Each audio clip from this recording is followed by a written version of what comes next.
बहुत समय पहले की बात है जब दुनिया इतनी तेज नहीं भागती थी और इंसान अपने फैसले दिल से लिया करता था। एक समृद्ध राज्य था, सूर्यगढ़। ये राज्य सिर्फ नाम से ही नहीं बल्कि अपनी खुशहाली से भी चमकता था। चारों तरफ हरे भरे खेत लहलहा रहे थे, मानो धरती खुद मुस्कुरा रही हो।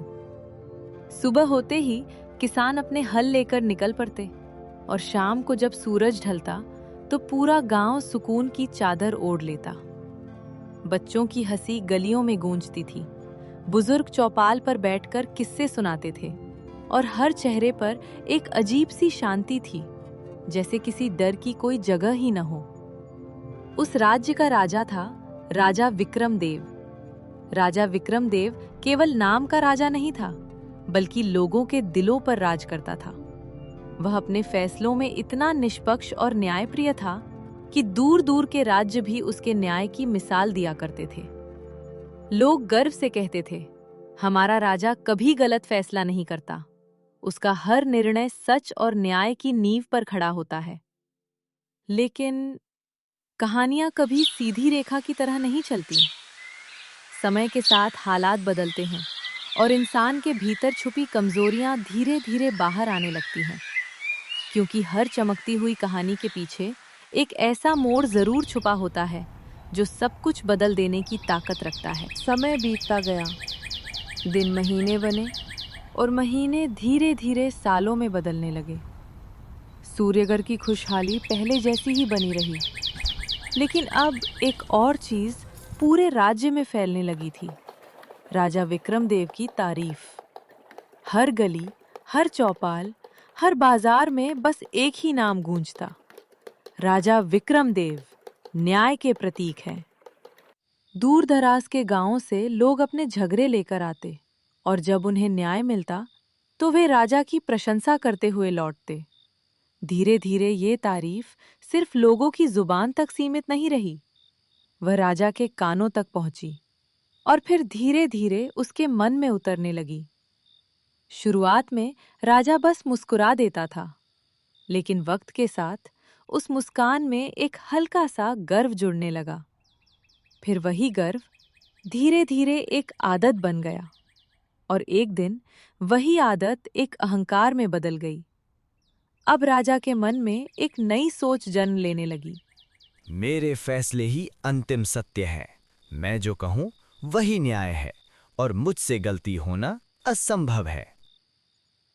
उसके शब्द अब पहले जैसे नरम नहीं रहे थे, उनमें एक कठोरता आ गई थी। दरबार का माहौल भी बदलने लगा।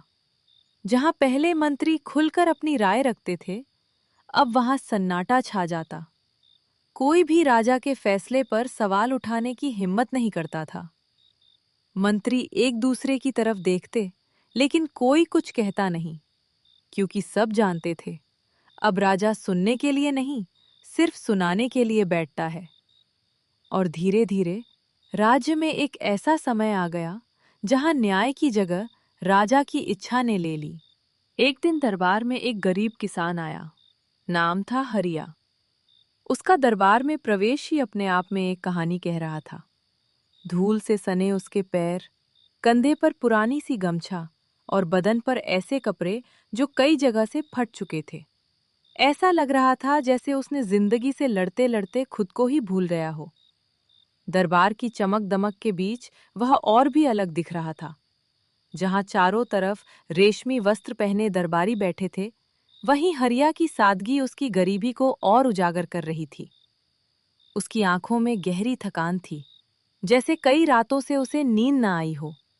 लेकिन उस थकान के पीछे एक जिद थी, सच्चाई की जिद।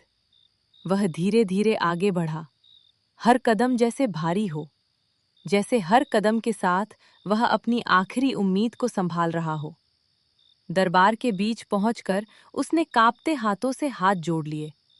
उसकी आवाज हल्की सी कांप रही थी, लेकिन शब्द बिल्कुल साफ थे।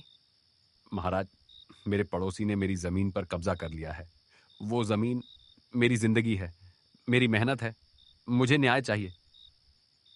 दरबार में हल्की सी खामोशी छा गई। राजा विक्रमदेव ने अपनी सिंहासन से नीचे देखते हुए पूछा, आवाज में वही पुरानी ठंडक थी, लेकिन अब उसमें दूरी भी थी। तुम्हारे पास क्या सबूत है? यह सवाल सुनते ही हरिया कुछ पल के लिए चुप हो गया। उसकी आंखें जमीन पर टिक गईं, जैसे वह जवाब खोज रहा हो। लेकिन उसके पास कोई कागज नहीं था, कोई गवाह नहीं था, बस उसकी मेहनत थी और उसका सच। धीरे धीरे उसने अपना सिर झुका लिया। उसकी आवाज अब और धीमी हो गई, लेकिन उसमें एक दर्द था जो पूरे दरबार में गूंज गया।